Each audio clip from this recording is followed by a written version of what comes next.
You're all about to meet an amazing woman, and that woman is Akissi Stokes. Akissi is your go to for ag tech, your go to talk about grubs and the amazing things that they can do, about food waste management, and for a big belly laugh. She is a former financial and business analyst and project manager in the public, private, and nonprofit sectors. And she's built Atlanta's first IoT, that's Internet of Things, ento-living lab. Her professional career spans several companies that you've likely heard of, such as Xerox Corporation, Northrup Grumman, Federal Reserve Board of Governors, and Boys and Girls Clubs of America. Akissi grew up on a working farm in Thomasville, Georgia, and an episode of Anthony Bourdain's No Reservations inspired her business. You'll learn about the very strategic approach she's always taken in life, about how her wise and before his time grandfather and before their time parents helped to form who she is, and how they also influence what she's created with her business and life partner. And you will also learn about her approach to claiming what she wants, which actually results in her getting what she wants, and how, again, she's used that to make decisions throughout her life. You'll actually learn about the funny thing that she did when she was laid off. That's a funny story in and of itself. Finally, you'll learn about her company, WunderGrubs, about food equity.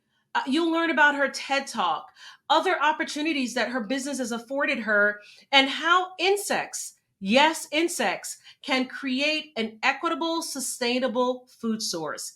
Please stick around for this episode to learn about Akissi Stokes and her Age Has No Limit life. It's the Age Has No Limit podcast. We're here to show and prove that your age shouldn't prevent you from designing and living the life you want. I'm your host, Patrice Davis. Let's get started. Welcome back to the Age Has No Limit podcast. Again, I'm joined by Akissi Stokes. If you see that there's this great energy flowing between the two of us, that's because we know each other very well. We've worked together, and Akissi is hilarious.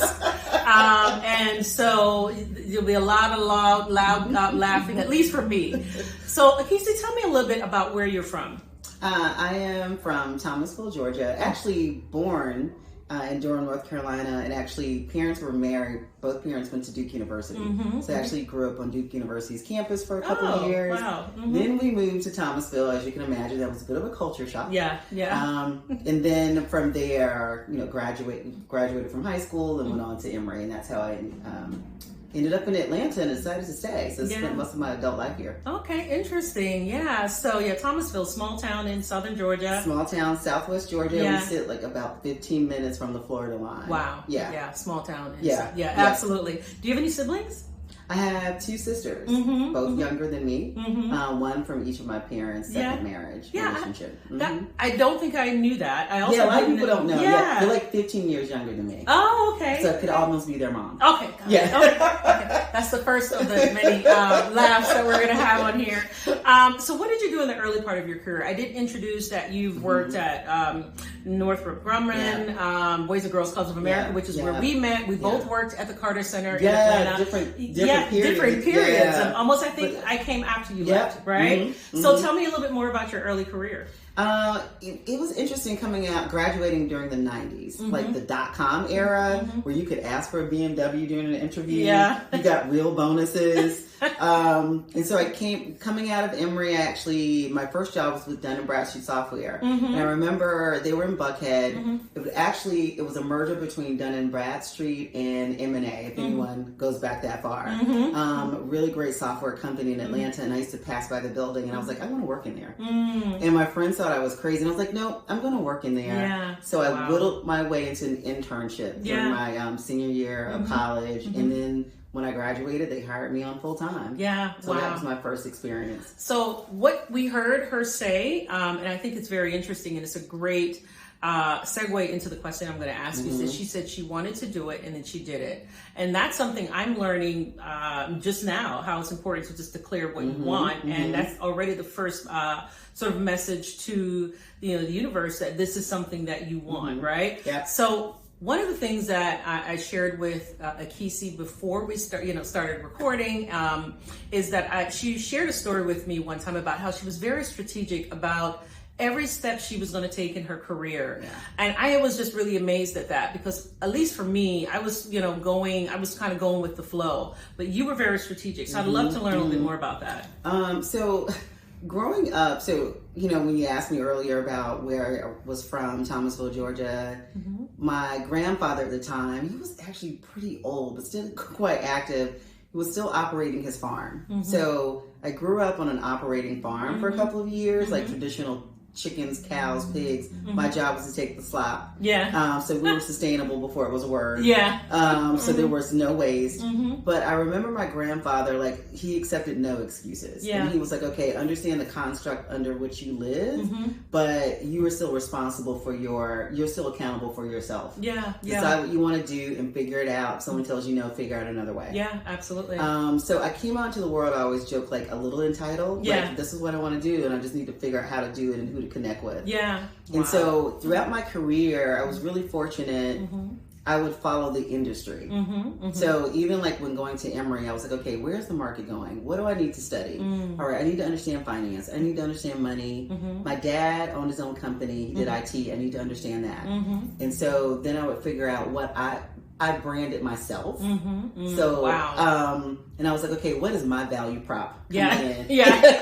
She was thinking about her value prop as an individual. Yes.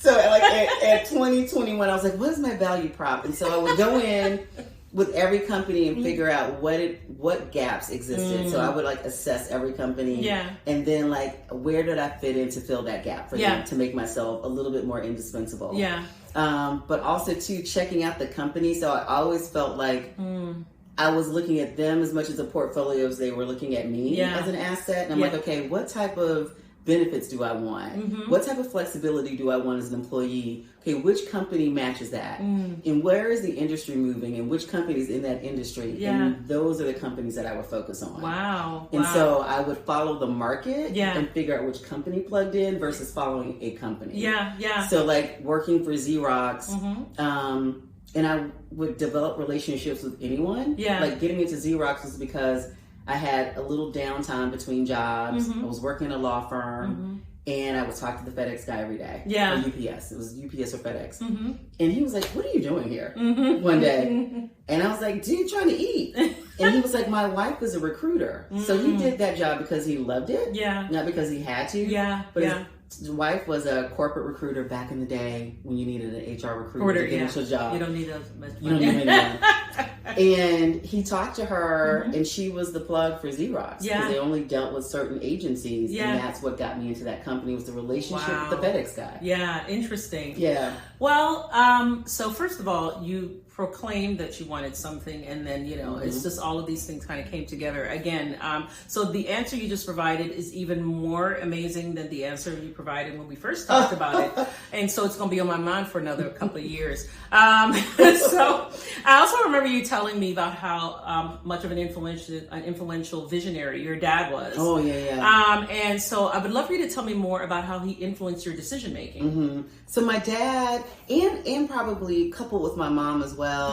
When I think back on it, during the 70s and 80s, like I was really fortunate that I had parents who were working professionals, like actually working managers. Yeah. And that wasn't common, especially for like blacks. Yes. And so, especially in the small town we were in, like I would leave the elementary school and go across the street to my mom's office. Yeah. And hang out. Yeah. And like going to like little office parties and stuff like that. And I didn't realize how uncommon that was until I got older. So back then, yes. And so my dad told me, I'll never forget, when I was in college, and he was like, you're like me.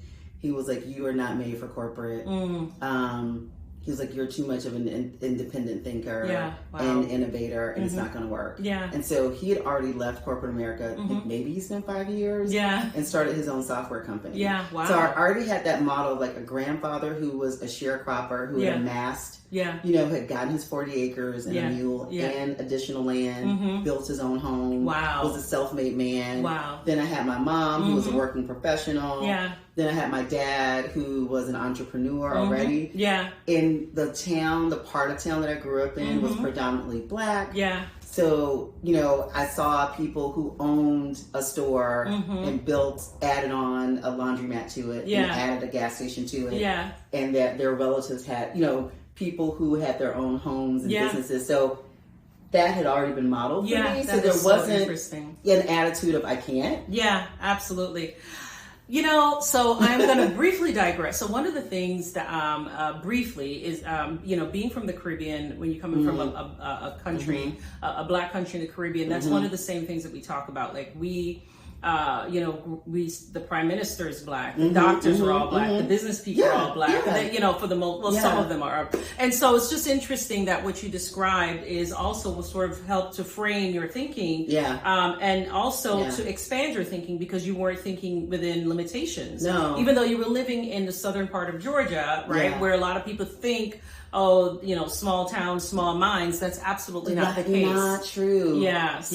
And we were really, and my husband, who is part Caribbean, we talk about that all the time, like how similar small towns and Caribbean countries are. Yes. In the terms of like the exposure. Yeah. Perhaps because of segregation, the type of teachers we had were master and doctorate level who had come back to Thomasville to teach. That is... So the level of exposure, so they groomed us and helped us think bigger. Yeah. And so I always felt like a peer to my white counterpart. Yes. I never felt inferior. That's amazing. And it's interesting that you all obviously made that connection, right? And it's, I immediately noticed the connection, but that's great. Thank you so much. So how much of your early career was driven by your own interests, which I think I know the answer to that, and what was based on what others expected of you?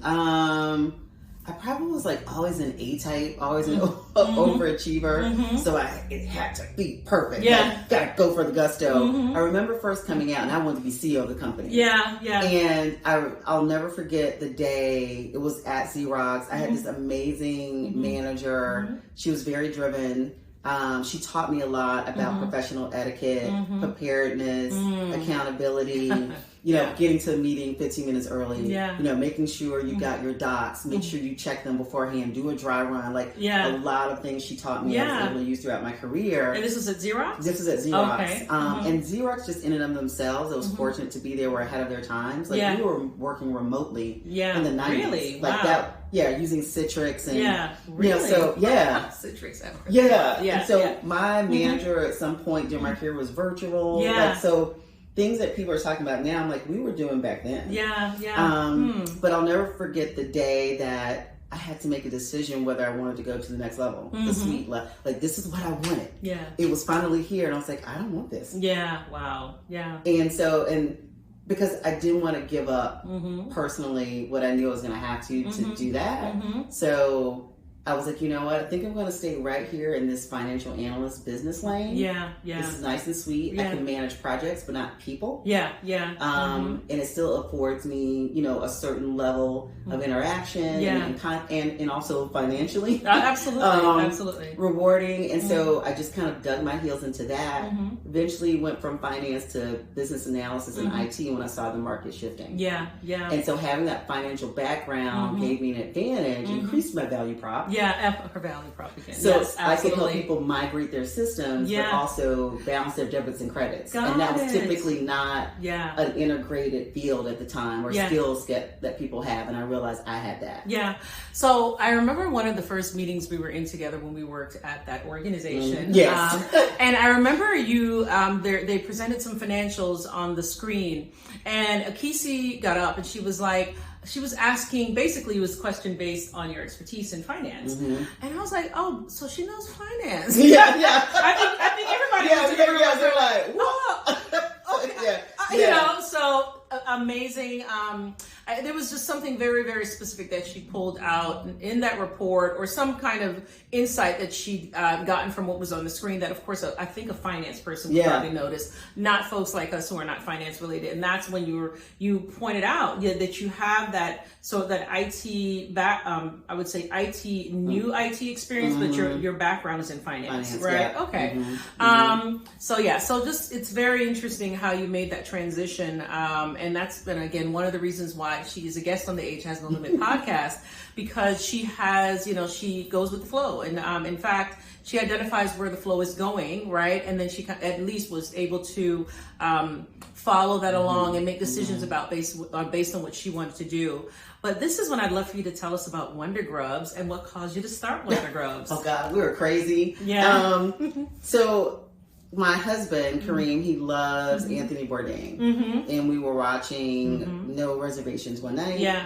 And this was an episode that was in Haiti, and it was a couple of years after the 2010 earthquake. And so Anthony Bourdain in this episode attempts to buy out a soup kitchen. He's with a local chef, and they're downtown talking about the local food.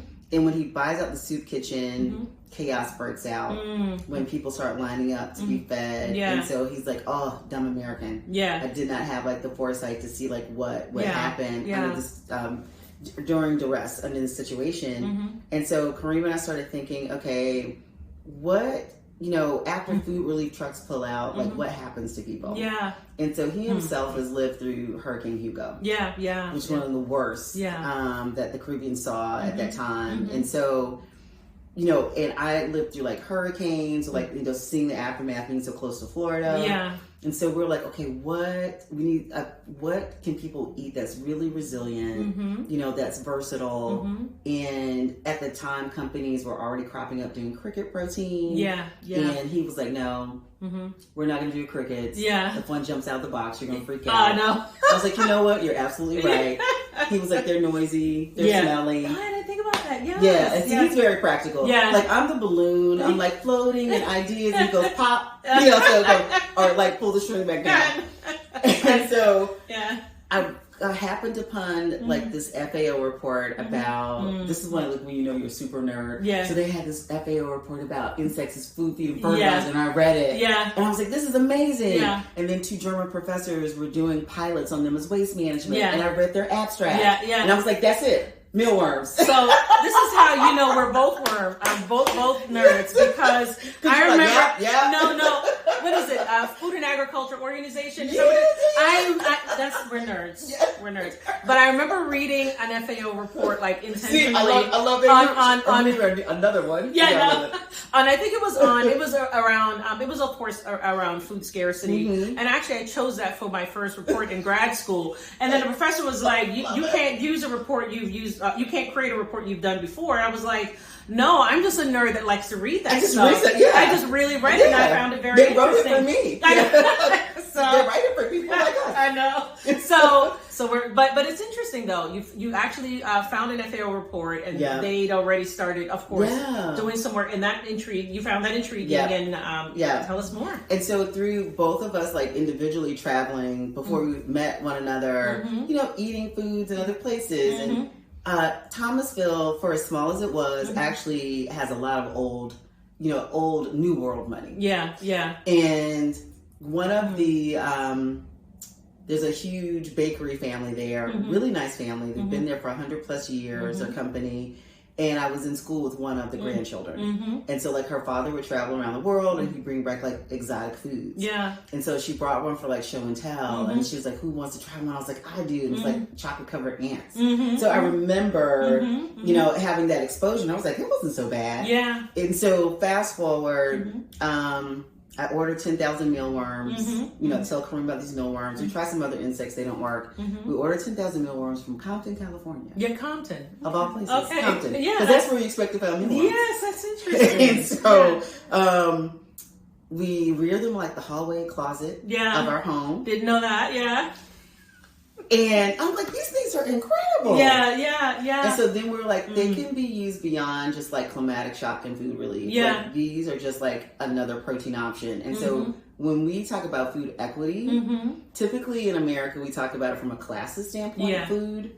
And for us, equity is the fact that anyone can access it at any time when they want to. And mealworms allow the ability for that, the affordability for that. Absolutely. Wow. So that is the beginning of WunderGrubs. There's so much more to tell us about it. So now, and I want to stay there. I have some other questions for you, but let's talk about what WunderGrubs has become. Yeah. Right? Tell me a little bit more about what it has become, the products you've created, the opportunities having that company has afforded you. She's had her TED Talk. Oh, yeah. Very good TED Talk. Thank you. So please tell me about just what that opportunity has brought, the other opportunities it's actually brought to you. It's been amazing. So, we initially were just going to produce food products from these mealworms. Like, we continue to order them from this place in California, and we're just going to be a marketer.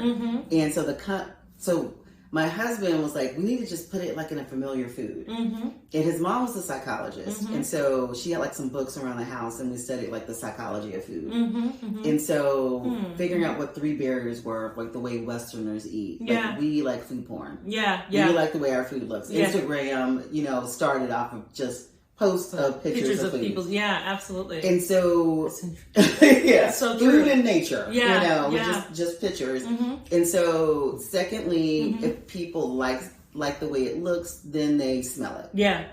And so then if they do those 2 things, then the third barrier is tasting. So he was like, let's just put it in a cookie. And we're like, yeah. So then we're like, a chocolate chip cookie. America's favorite. And that worked. And so it worked so well, like we're still selling cookies. That was not the intention.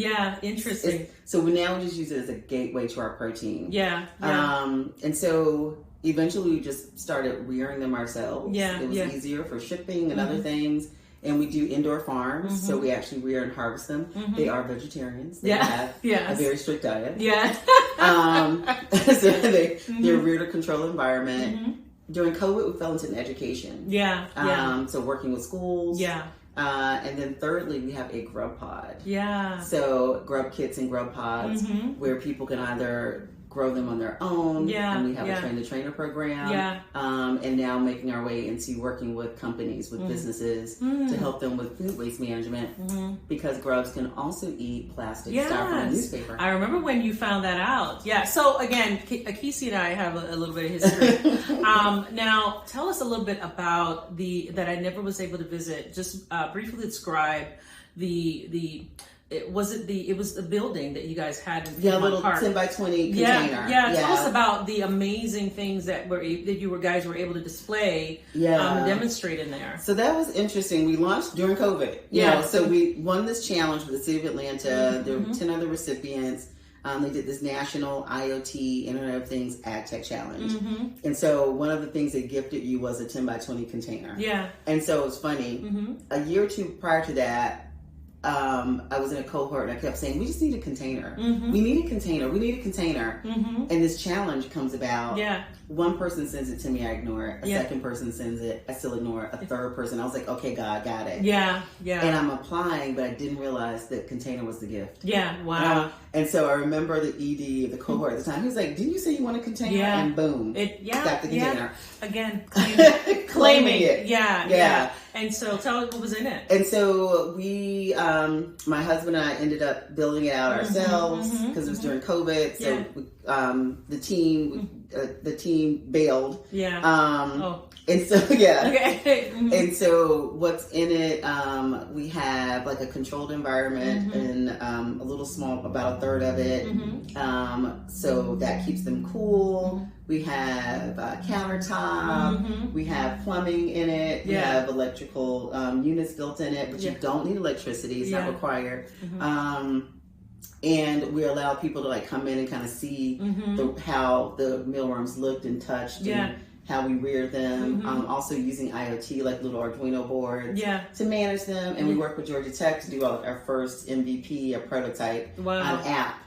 That would help us like collect data and monitor the farms. Wow. So it's really cool. Amazing. Truly ahead of our time.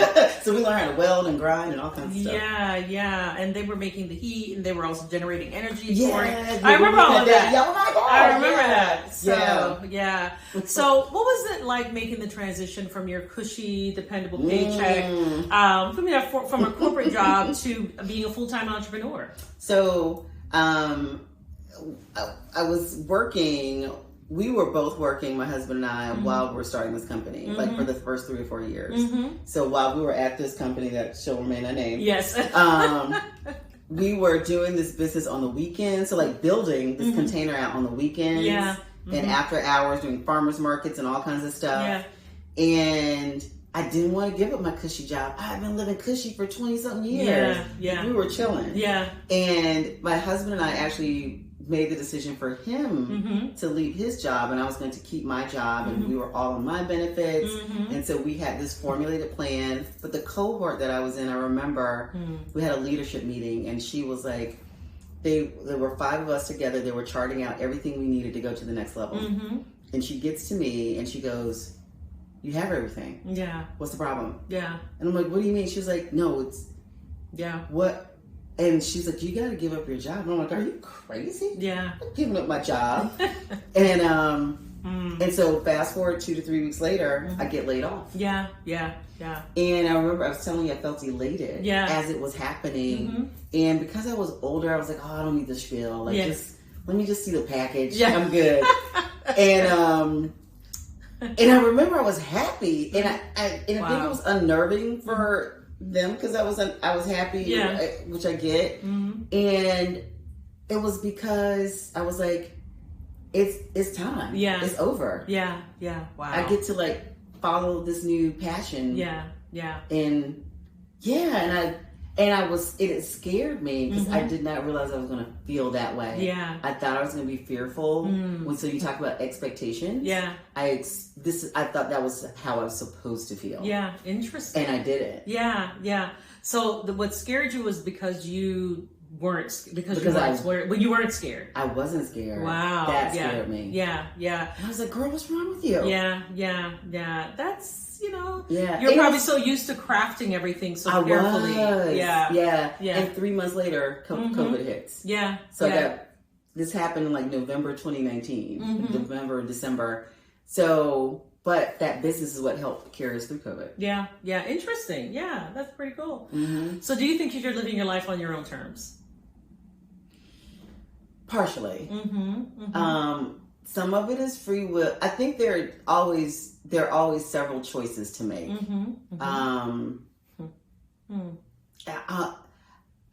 The second half of my life, as I age, I almost feel like there's a path that's already laid for you. It's just a matter of whether you want to seize it or not. Yeah, absolutely. That's a great way of putting it. Yeah, the path has already been laid for you. Like literally everything I've asked for with this business, and just even broader with my life, happens. And that in itself was like scary until I surrendered to it. Yeah. So you surrendered to it. That's an interesting point. For me, it was understanding that I had the power. I didn't know that I had the power. That's a good one. Yeah, and then once I realized it, I also surrendered to it because what does it do? It not eliminates, but it reduces worry. It does. At least for me, it reduces worry. It helps you understand your power. Those are the two things. That's where, there's much more that I can share about that. But that is interesting that you said. Now, have there been any mindset or, tactical shifts along the way? Oh gosh, yes. So again, when you talk about expectations, funding was a big thing for us. The venture capitalist VC was a big thing. And my husband and I were like, what do we really want this to be? Like, how much of our life do we want to give to this? And how much is it going to affect our lives and our relationship and our relationship with our child? And is this for us? And I was like, I don't think this is what I want. And being okay and understanding that some people are going to be like, you're crazy. How are you? You're going to grow organically. Like, that's not hot. Everybody's out here and getting over the FOMO. And having to be out there and PR. Everything's a PR moment. And being okay with that.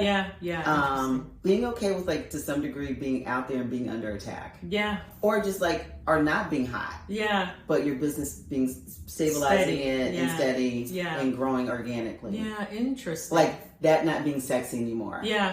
Well, but not being a unicorn. Well, not being a unicorn, but now here's the thing. 2 things. Number one, I remember when we used to have meetings. Oh my gosh! And our little side meetings in our office. And one of the things was when you came to the realization that I don't want to go after VC money.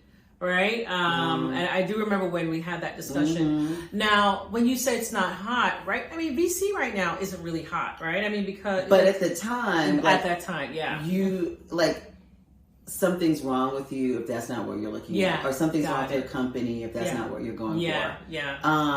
And, realizing, how much you have to give up. And, and sometimes you would hear people disparage, defame VCs, and in some instances you need to know, are you the type of business that should even be going to talk to a VC? Absolutely. Is this the type of funder you should be taking on? And knowing that, their goal is not to be a strategic partner.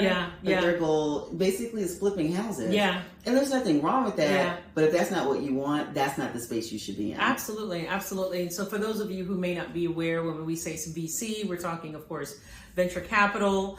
But they've taken a beating. Not just justifiably. True. Sometimes reputation. Also, of course, some of the banking failures. But that's very. I'm glad you brought that up because I remember you had that discussion. Now, what does an age has no limit life look like to you? Oh gosh, there is a part of me that still feels like 35. And oh god, the age I'm at now, just having enough money to do some of the things you want to do.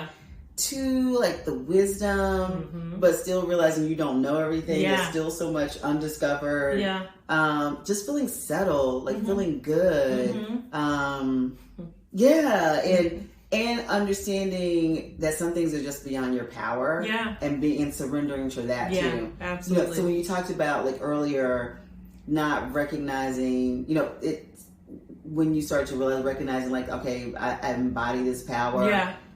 For me, I learned it younger because I was with someone who was so old. That's interesting. The wisdom that you gained from him. Wow. So he was 101. When I was in college when he died. But I remember he would would do what he called traveling, where he would do these really deep meditations.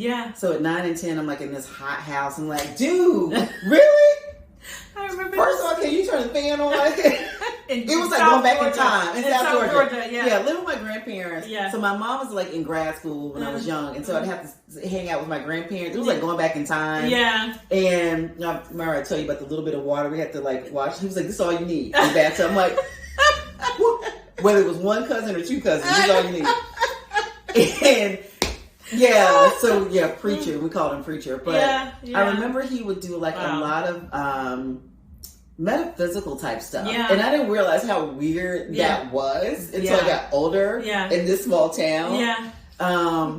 So the ability to meditate, the ability to calm down, the ability to be okay, the ability to think through things, the ability to not attach yourself to anything. I remember he would always tell us, he was like, "This is just a house. Don't get attached to things." But I realized it was because of his upbringing. He was very transient. You may have to move it. Dealing with segregation on a totally different. So, or just poverty. Beyond segregation. So. He wasn't the material trappings and things like that. That was what we were taught. So I'm like, if I lose this business tomorrow, I still feel whole. Absolutely. These 7 years weren't for naught. We did something incredible. And now it's time to do something else. Absolutely. So when you talk about that fluidity or flow, I definitely learned that from him. Yes, I do remember. I didn't remember which one, and I didn't want to bring it up because I was like, maybe I was listening to the story. No. But I do remember you saying that either your father, now remember it was your grandfather that was doing meditation. In the early 90s. This was when you were in college. This was when I was growing up. So this is 70s and 80s. And eating, and then my mom was hardcore hippie. So we were eating tofu. Taking it to class. We were going to co-ops and shopping out of barrels. Oh, really? Back then? And we would do that. Know that my husband, on the others, in another place in the world, was going through the same type of experience. So we met. But so my mom, we, composting. We were already doing that just as everyday living. Wow, that is amazing. So this isn't new. So it's okay, so if you know that part of my life, you're oh it makes sense that Akissi's doing that. That makes that's an excellent. I didn't connect that. So what's on your bucket list, and do you have a bucket list, and what's on it? Do I have a bucket list. Do I have a bucket list? I definitely want to travel a lot more. Didn't think about it. Like I would read about stuff, but so I definitely want to travel more. In particular with our daughter, like as a family. I don't know. I need to think about that. We do want to go international with WunderGrubs. Good. Yeah. Yeah. Okay. Yeah. Cool. Yeah. And then are those some plans or discussions or some things were in place? I remember. Yeah. Okay, so cool. and those discussions are starting to happen now. Absolutely. And those plans are starting to happen now. Cool. We want to have like this global network of cooperative farms around the world. We always joke we want to run ourselves out of business. Yeah. Wow. We're so successful and like we have hammered on this problem so much of food scarcity and affordability. Like we will run ourselves out of business. Yeah. That's the goal. Yeah. Interesting. Yeah. Wow. So, and so since you didn't have anything on the bucket list that you could think of, what is the place? What's your first destination? Your non-work destination? So I have always desired I want to go through all of the Caribbean. Yeah. Like Europe is not big on my map. Yeah. I know. I'm sorry. Yeah, no, I'm sure there's some lovely places there. There are no need to apologize. Yeah, there are a couple places I would like to go, but I want to hit every freaking island. Oh, okay, bucket list. I take it back. Yeah. I want to go to every carnival. Oh, wow. Yeah. I want to go to every carnival. Wow. Have you been to Trinidad yet? Oh, yeah. You have? Okay, I did not know that, so I need to have that conversation. Because I haven't been. I'm mad at going with the girlfriend in 2025. Come on aboard. Oh, really? For her 50th. Okay. Yeah, so we're going to, 2025, okay. But I want to hit every carnival. I want to hit every island. Yeah. And then actually even do the carnivals, like there's one in Japan, to my understanding. There's some other place. Yeah, so that is one of my bucket list items. I want to jump up everywhere. Yeah. And she will. We've learned from her that this is something she states, and it comes to part. It happens. Yeah, I'm a soca junkie. Okay. I'm a carnival baby. So, if you had to do anything over again, whether it's WunderGrubs, your career, what would you have done? What would you do differently, if anything? I don't think I would do anything differently. Yeah. I used to get a lot of flack. I would switch jobs like every 3-4 years. Yeah. And I was okay with that. Yeah. Yeah. And then. So like years later, my husband sends me an article and they were like, oh, you should have done that. Yeah. And I did that. And people because I realized we were coming out of like a pension era. Yeah. An era where you could be at a job for 20, 30 years. Yeah. And I would tell my dad even, who's an entrepreneur, I was like, Dad, the company I was with 3 or 4 years ago doesn't even exist anymore. Yeah. Yeah. And I wanted to make more money. So I realized I had to jump and I wanted to get this time. So I liked it. I met a lot of cool people. I have a great network. I got to travel. I got to experience a lot of things, expand my knowledge base. Yeah. So I had a good time. For as much as in some ways that corporate sucks. Yeah. It also was like really at the time that I was in was like really fun. Yeah. And what I'm learning from you are two things. Number one, you are so far the third person that I've interviewed that had no problem changing from job to job. Yeah. I'm the same way, and I think some of my friends, the ones that like to stay, they like the stability. They would think I was crazy. But when you number one, I don't think it's a confidence thing, but when you know that you'll be okay. Yeah. Why stay with these guys for 2 more years? Yeah. Like, this looks so more cool over here. Like, And if it's not cooler, right? Then you can find something else. There's nothing. I love that. So to that point, there's one job. Yeah. There's one company. Yeah. That I don't even put on my resume. Oh, really? Okay. Yeah. I like hated them so much. Yeah. And I was with them for a short period of time, and I was like, yeah, I don't have to stay here. Yeah. But I think about like predecessors, like, oh my God, like before someone had to write this out for 10, 15 years. Yeah. So I was like, this is for you. Yeah, I know. Just to let you know I'm believing. But here's what you needed probably to experience that to know what you didn't want. Yeah. To know what you didn't want. So probably. True. Yeah. So true. So I'm hoping you all had an opportunity. I'm enjoyed getting to know Akissi and her amazing life, and her granddad and her mom and dad, and just the movers and shakers they were, and the innovators and the open-minded people they are, and how much they've of course influenced her. And I hope you've had an opportunity to learn about WunderGrubs And I would love for you to go to the website. Is it WunderGrubs.com? Yeah. So it's Wonder, spell that for us, please. WUNDERGRUBS.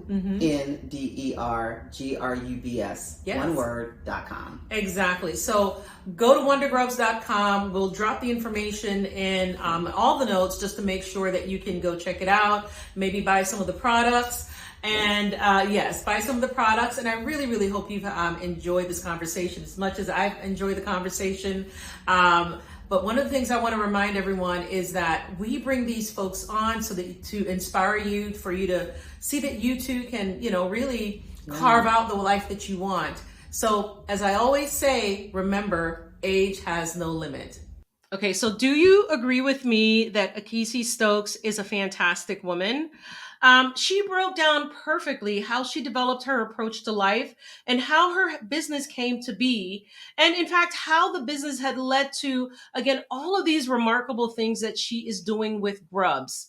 She's rearing them. She's helping folks create indoor farms. She has an educational program and works with schools. She has a grub pod to teach people how to grow them on their own. She's working with companies and businesses. She even has a train the trainer program, y'all. So this woman has a big vision, and she is using this phase of her life to really put that vision into being. In fact, she's already doing a fantastic job doing that.